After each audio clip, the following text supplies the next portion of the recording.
मेरा नाम मनीषा है। मेरी उम्र सिर्फ 19 साल है। घर के हालात अच्छे नहीं थे, इसलिए काम करने के लिए लोगों को घरों में जाना पड़ता था।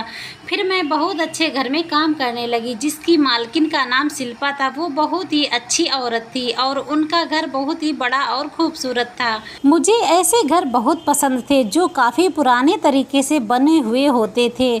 मैं वहाँ काम करती थी। इनका एक बेटा भी था जो आते जाते मुझ पर नज़र रखता था। आज तक उसने ना तो मुझसे कोई बात की थी और ना कोई गलत हरकत करने की कोशिश कर रहा था, लेकिन उसकी नज़रों से मैं परेशान हो गई थी। फिर एक दिन मेरी मालकिन ने मुझसे कहा कि वो मुझे अपनी घर की बहू बनाना चाहती है। मेरे लिए ये बड़ी बात हैरत की थी, क्योंकि मैं तो उनके घर की एक मामूली सी नौकरानी थी और मैं खुद उस घर की मालकिन बनने जा रही थी। मैंने फ़ौरन ही हाँ कर दिया और उनके बेटे से शादी कर ली। शादी के बाद उसने मुझे बताया कि वो मुझसे बहुत मोहब्बत करता है, इसलिए मुझे देखा करता था और उसी ने अपनी माँ से कहा कि वो मुझसे शादी करना चाहता है। लेकिन फिर मेरी सास ने, जो कि पहले मेरी मालकिन थी और अब मेरी सास बन चुकी थी, मुझसे एक ऐसा काम करवाना शुरू करा जिसकी मुझे उम्मीद ही ना थी। वो मुझे रात को 11 बजे अपने कमरे में बुला लेती। मेरे पति की हॉस्पिटल में नाइट ड्यूटी होती थी। जैसे ही रितेश काम पर जाते, मेरी सास फौरन मुझे अपने कमरे में बुला लेती। दरअसल वो मुझसे अंधेरी कोठरी बनवाने का काम करा रही थी। मेरी तो समझ में ही नहीं आ रहा था कि वो मुझसे ऐसा काम क्यों करा रही है और इस बारे में रितेश को क्यों नहीं बताया गया। लेकिन मानता क्या ना करता, मैं उनका काम करती रहती। काम इतनी मेहनत का था कि मुझे जल्दी ही थकान होने लगती। जब मैं पूरी तरह थक जाती तो मेरी सास मेरे लिए जूस बना कर लाती, पर मुझसे कहती कि इसे पी लो, तुम्हारी थकान खत्म हो जाएगी। मैं वो जूस पी लेती तो फौरन ही मुझे नींद आने लगती और मैं सो जाती। जब मेरी आंख खुलती तो मेरे पास मेरी सास आती और मुझे पैसे देकर कहती कि ये रख लो, ये तुम्हारी मेहनत की कमाई है। लेकिन यह बात किसी को नहीं बताना, यहाँ तक कि अपने पति रितेश को भी नहीं। धीरे धीरे मुझे शक होने लगा कि जूस पीने के बाद मुझे नींद क्यों आने लगती। मुझे पता ही नहीं चला पाता कि मैं कब और कहाँ सो गई।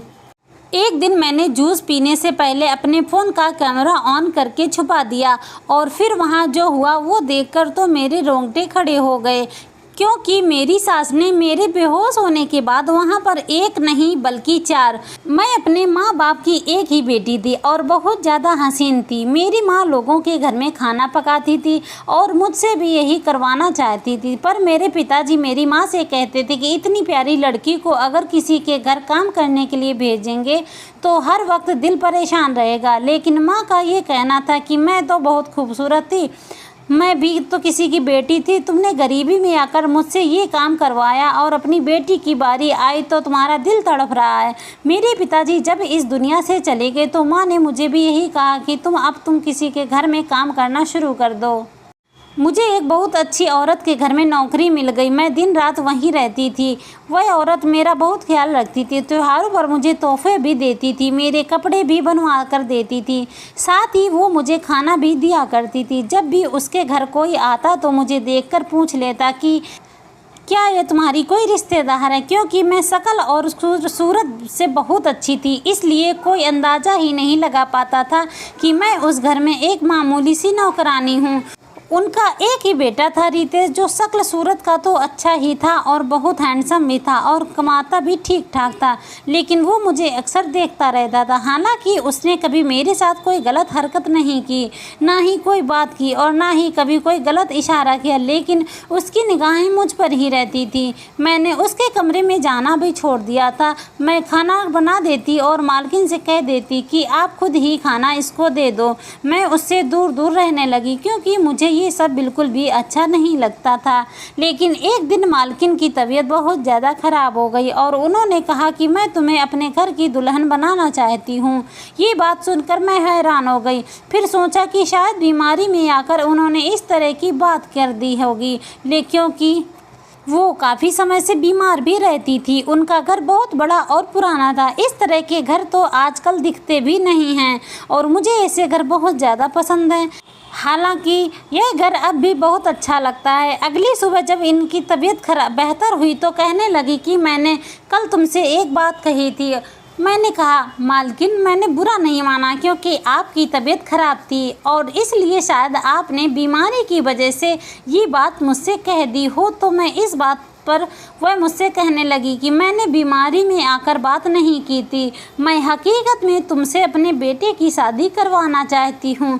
तुम खुद ही सोचो, अब इस उम्र में मैं अपने बेटे रितेश के लिए कोई लड़की कैसे ढूंढूंगी और दौड़ भाग कैसे करूंगी। उसकी बात पता नहीं उनका नेचर कैसा हो, काम धाम कैसे करें मेरे घर का, मेरी बात वो घर का ख्याल रख सके या ना रख सके। तुम में वह सारे गुण हैं जो एक अच्छी लड़की में होने चाहिए। अब ना तो इस उम्र में मेरे अंदर इतनी हिम्मत नहीं है, इतनी ताकत नहीं कि मैं तुम्हारी जैसी और दूसरी लड़की ढूंढ सकूं। तो मैं चाहती हूँ कि तुम बहुत खूबसूरत तो हो ही और बहुत अच्छी तरह से मेरे घर का और मेरे बेटे का और मेरा भी ख्याल रखती हो। तो मैं चाहती हूँ अब इस नौकरी को हम रिश्तेदारी में बदल दें। तुम्हारे हाथ का खाना रितेश को बहुत पसंद आता है। हालांकि मुझे यह भी पता है कि रितेश को कोई और पर लड़की पसंद नहीं है। अगर उसे कोई लड़की पसंद होती तो बेशक मैं उसी लड़की से उसकी शादी करवाती और इसलिए मैंने फैसला कर लिया कि मैं अपने बेटे रितेश की शादी तुमसे ही कराऊंगी। तुम अपने माँ बाप को मेरे घर भेज दो। जब मैंने ये बात घर आकर अपनी माँ को बताई तो मेरी माँ ने मुझे बहुत बातें सुनाई। उन्होंने कहा कि तूने ही कोई चक्कर चलाया होगा, उसके बेटे को अपने खूबसूरती के जाल में फंसा लिया होगा। जबकि मेरे दिमाग में तो कुछ और ही चल रहा था, क्योंकि मैं अपने खानदान की सबसे खूबसूरत लड़की थी। इसलिए खानदान के जितने भी लड़के थे सबके रिश्ते मेरे लिए आ चुके थे, लेकिन खूबसूरती होता था तो नज़ाकत आ ही जाती है। इसलिए मेरे अंदर भी थोड़ी नज़ाकत थी और मैंने सारे रिश्तों को ठुकरा दिया था। इसलिए अब मैं ये सोच रही थी कि जब सारे रिश्ते ठुकरा दिए, रिश्तेदारों को ये पता चलेगा कि मैं तो एक बड़ी हवेली की बहू बन गई हूँ, तो उनके दिल पर तो बिजली गिर जाएगी। और बस अपनी ईगो में आकर मैंने कोई बात नहीं की और अपनी माँ से कहा कि मेरी शादी यहाँ पर कर दो। मेरी शादी भी हो गई, मेरे पति की नाइट ड्यूटी लग गई क्योंकि वो एक बड़े हॉस्पिटल में डॉक्टर थे और अब उनकी नाइट ड्यूटी के दिन शुरू हो गए। मैं तो अपनी मालकिन की हमेशा बहुत ज़्यादा इज्जत करती थी और अब जब उन्होंने मुझे इस घर की बहू बना दिया था तो ये तो मेरे लिए किसी एहसान से कम नहीं था। मैं उनकी हर बात मानती थी, दिन रात उनका बहुत ख्याल रखती थी। अपने पति से ज़्यादा मैं उनके खाने पीने के ख्याल रखती थी। अपने पति को तो मैं खाना बाद में देती थी, पहले उनसे जाकर पूछती थी कि आपने खाना खाया कि नहीं। वो मेरे साथ बहुत खुश रहती थी और कहती थी कि मेरा फैसला बिल्कुल भी गलत नहीं है। मैं भी उनको ये एहसास नहीं करवाना चाहती थी कि किसी गरीब की बेटी को घर लेकर आई तो मालकिन बनकर मेरे सर पर ही नाचने लगी, बल्कि मैं तो उनको ये एहसास कराना चाहती थी कि मैं एक अच्छे इंसान हूँ और उनको दिन रात सेवा करती थी। एक दिन रात के 11 बजे का वक्त था। मेरा पति नाइट ड्यूटी पर गया हुआ था। मैं अपने कमरे में थी जब मेरी सास ने मुझे बुलाया और कहा कि तुमसे एक ज़रूरी बात करनी है। मैं उनके कमरे में चली गई तो उन्होंने एक दीवार से अलमारी को हटाया तो मैंने देखा कि घर तो बहुत मजबूत और पुख्ता था, लेकिन ये दीवार कुछ कच्ची थी और इसके नीचे कुछ खुदाई हुई थी। मेरी सास ने कहा कि तुम्हें यहाँ पर दीवार को खोदकर अंडरग्राउंड एक कोठरी बनानी होगी। दरअसल मैं इस काम के लिए किसी पर भरोसा नहीं कर सकती और खुद मुझसे ये काम नहीं हो सकता, इसलिए ये काम तुम्हें खुद ही करना पड़ेगा। उनकी बात सुनकर मैं हैरान हो गई, क्योंकि यहाँ पर गड्ढा खोदकर अंडरग्राउंड कोठरी बनाना कोई आसान काम तो नहीं था। जब उन्होंने मुझे हैरान और परेशान देखा तो कहने लगी कि देखो, कोई जल्दी नहीं है, तुम यह काम आराम से कर सकती हो, चाहे रोज़ थोड़ा थोड़ा करो, मुझे कोई समस्या नहीं है। मैंने अपनी सास से कोई सवाल नहीं किया क्योंकि मुझे नहीं लगता था कि वो मेरे किसी सवाल का जवाब देती और मुझ में इतनी हिम्मत नहीं थी कि मैं इसके आगे उसके जिद बहस कर सकूं। मैंने बस हमेशा की तरह उनका हुक्म मान लिया। जैसे मैं हमेशा मना करती थी, फावड़ा, कुदाल, हथौड़ी, सारा सामान वहाँ पर पहले से पड़ा था। मैंने तुरंत काम शुरू कर दिया। रात के 11 बजे से लेकर मैं सुबह 4 बजे तक यही काम करती रही।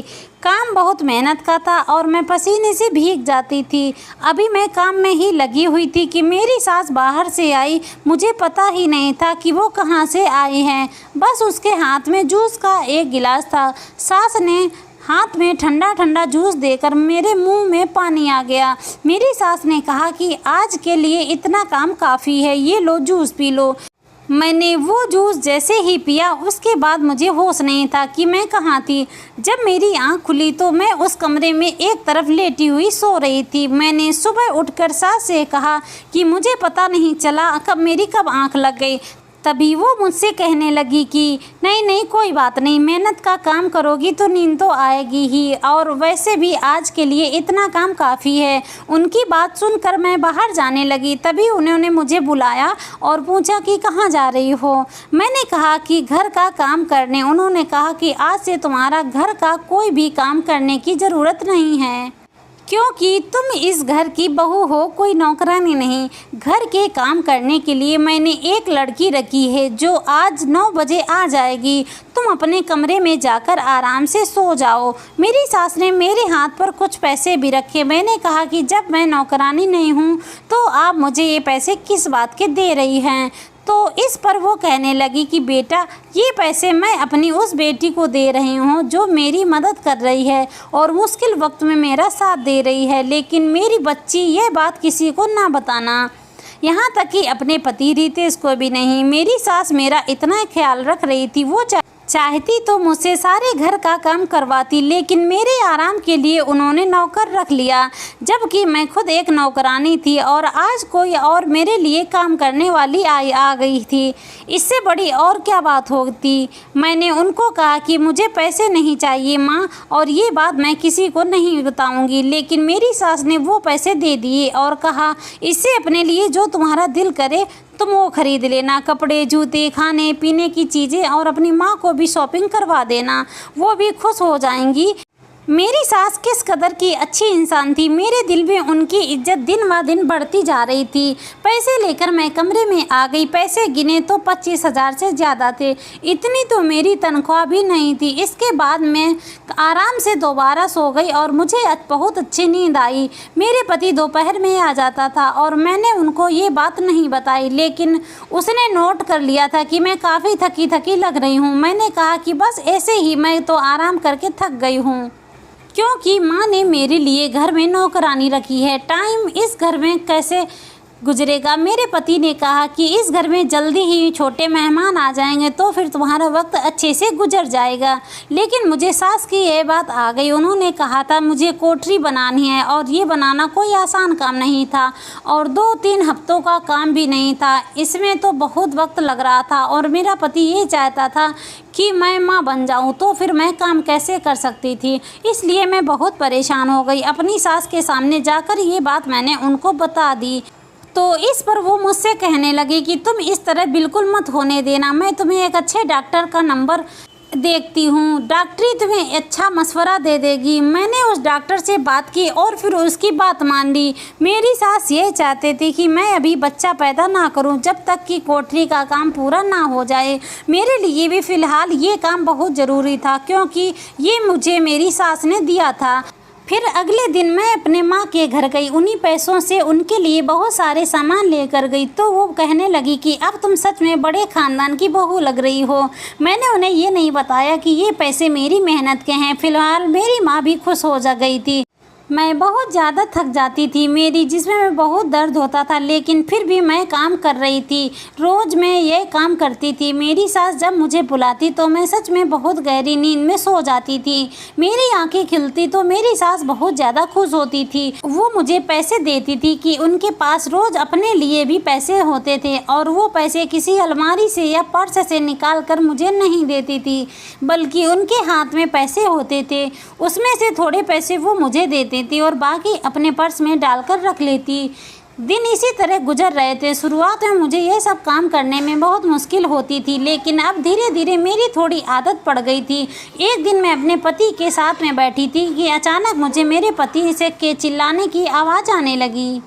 थोड़ी देर बाद मैंने महसूस किया कि मेरे पति मुझे उठाने की कोशिश कर रहा था और मैं ज़मीन पर पड़ी थी। मैंने उठकर उसको देखा और पूछा कि क्या हुआ, तो वह मेरी शक्ल देखने लगा और कहने लगा कि तुम मेरे साथ बैठी हुई नाश्ता कर रही थी और अचानक से तुम बेहोश हो गई।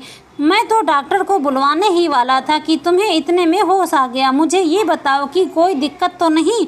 क्या करती रहती हो तुम दिन भर? इतनी कमज़ोर होती जा रही हो। मैंने कहा कोई बात नहीं।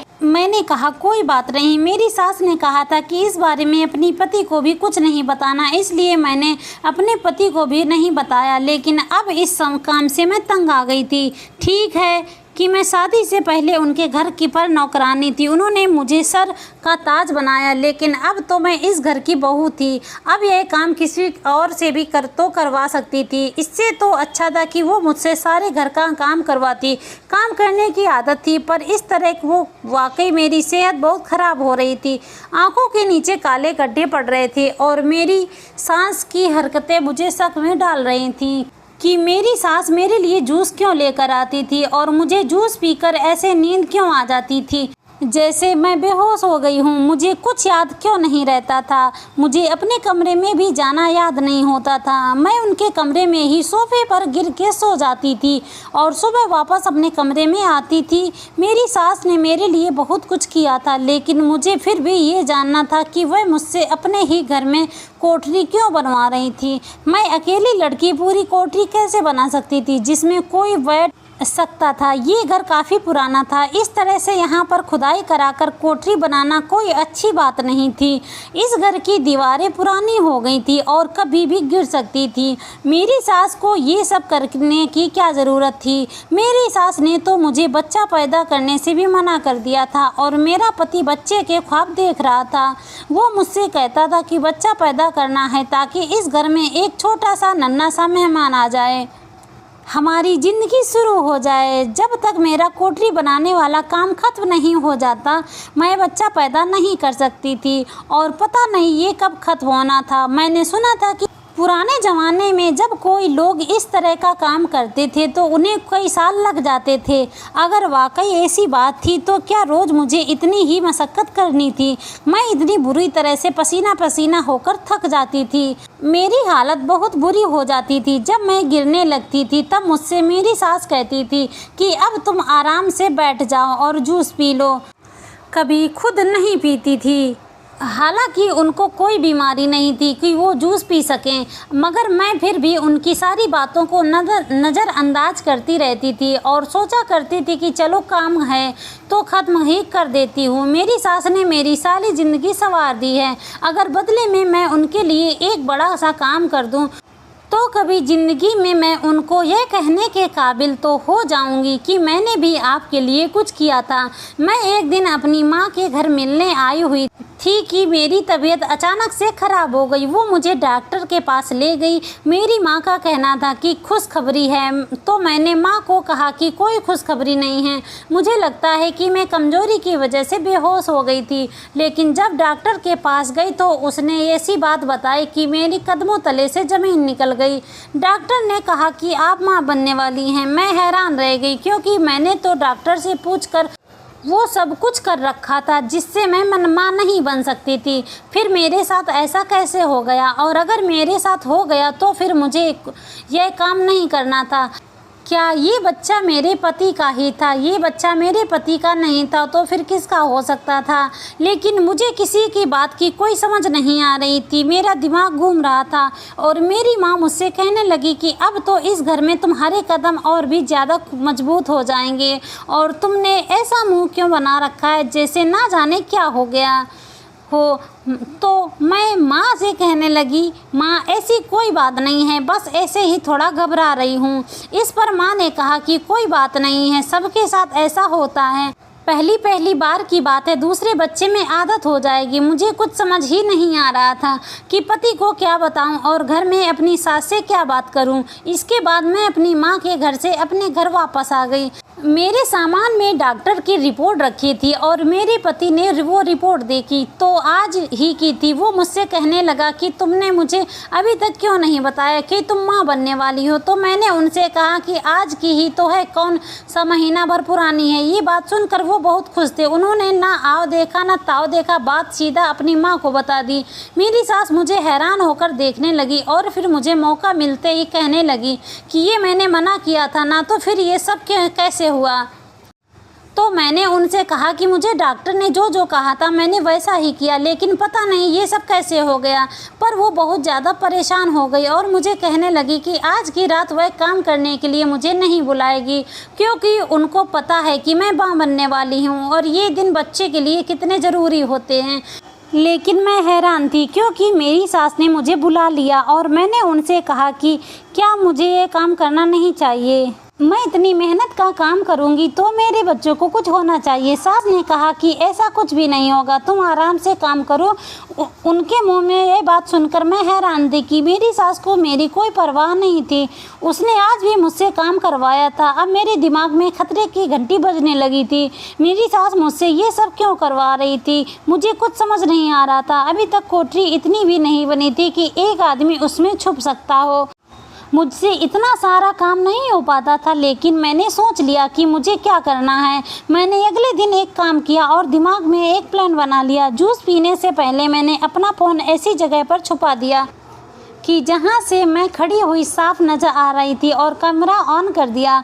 जूस पीते ही सब कुछ वैसा ही हुआ जैसे कि रोज़ होता था। मैंने अपना फ़ोन बातों बातों में वहां से उठा लिया और उनको पता ही नहीं चलने दिया और फिर मैं उनके कमरे में चली गई। मेरा दिल बुरी तरह से धड़क रहा था कि पता नहीं मोबाइल में क्या रिकॉर्ड हुआ होगा। मैं अपने कमरे में आ गई और दरवाज़ा बंद कर लिया। पति तो वैसे भी घर पर नहीं था। मोबाइल की वीडियो प्ले करते हुए मेरे हाथ कांप रहे थे क्योंकि कुछ ना कुछ गड़बड़ थी। इस बात का तो पता चल ही गया था। वीडियो में देखा कि जैसे ही जूस का गिलास मैंने पी लिया, मैं चक्कर खाकर ज़मीन पर गिर गई। मेरी सास ने मुझे ऐसे घसीट कर साइड में किया जैसे मैं इंसान नहीं कोई बोरी हूँ। फिर वहाँ पर एक आदमी आया, उसने मेरी सास के साथ कोई बात की। मैं इस सूरत में सोफे पर बेखबर पड़ी थी। फिर उसने मेरी सास को पैसे दिए और कोठरी की तरफ देखा। वो आदमी वहाँ से चला गया। मुझे समझ नहीं आ रही थी, उस आदमी को मैं नहीं जानती थी, इसलिए मैंने ये बात अपने पति को बता दी। तो मेरा पति ये सुनकर बहुत हैरान हो गया। मैंने उसको वो वीडियो भी दिखाई। वो उस आदमी को भी नहीं जानता था। उसने कहा कि ये तो मेरा भाई भी नहीं है जिसको मेरे पिताजी ने अपनी ज़िंदगी में घर से निकाल दिया था, क्योंकि उसने अपनी पसंद की शादी की थी और अपनी पत्नी के साथ मिलकर हमारे घर में ही चोरी की, इसलिए पिताजी ने इसको घर से निकाल दिया था। मेरे पति ने कहा कि मैं बात समझ गया हूँ। उसने अपने भाई से बात की और सारा मामला सामने आ गया। और वो मामला ये था कि मेरी सास के नाम एक बहुत बड़ी प्रॉपर्टी थी जो मेरी सास के जीते जी उनकी थी और बाद में मर जाने के बाद उनके बड़े बेटे की हो जाती। इसलिए मेरी सास अपने कमरे में कोठरी बनवाकर हमेशा के लिए वहाँ रहना चाहती थी और दुनिया वालों की नज़रों के सामने यह साबित करना चाहती थी कि वो इस दुनिया में नहीं है। और इस काम के लिए मेरी सास को भड़काने वाला मेरा जेठ ही था। वही उनको पैसे भी लाकर दे रहा था कि मेरा मुंह बंद कर सके, क्योंकि मेरी ससुर जाने के बाद मेरे पति का कारोबार अच्छा नहीं चल रहा था। मेरा जेठ मेरे पति से अपना हिस्सा मांग रहा था और जब उनका हिस्सा ना मिला तो उसने इस तरह से मेरी सास को भड़काया और मुझे भी इस सब काम में लगा दिया। मेरी गोद में जो बच्चा था वो मेरे पति का ही था और बस किसी तरह कुदरत की तरफ से उसका इस दुनिया में आना लिखा था, इसलिए वो आ गया। मेरे पति ने मेरी सास की बात सुनी और कहा कि आपने मेरी मासूम बीवी को इस्तेमाल किया है और आपने मेरी शादी की इसलिए करवाई और ताकि आप इससे काम करवा सके, क्योंकि अगर आप किसी की और से ये काम करवाती तो आपको भी डर रहता और लोग भी तो बातें करते। आपने इसको इस्तेमाल किया, वो भी तब जब इसकी हालत ऐसी नहीं। मेरे पति ने कहा कि जो भी करना है चाहे तो इस दुनिया के लिए मर जाए और घर के लिए नहीं भी, लेकिन मैं आपके साथ नहीं रहूंगा। मेरे पति ने घर और कारोबार दोनों में हिस्सा कर दिए और खुद अलग हो गए। मैंने अपनी सास को खुलकर बात भी नहीं की, उनसे पूछा भी नहीं कि मुझे किस बात की सजा दी, मुझे क्यों इस तरह से इस्तेमाल किया। बाद में पता चला कि मेरी सास के नाम जो प्रॉपर्टी थी वो करोड़ों की थी, शायद इसलिए उनका दिमाग खराब हो गया था। दोस्तों, उम्मीद करती हूँ आपको हमारी कहानी पसंद आई होगी। कहानी पसंद आए तो वीडियो को लाइक और चैनल को सब्सक्राइब जरूर करें।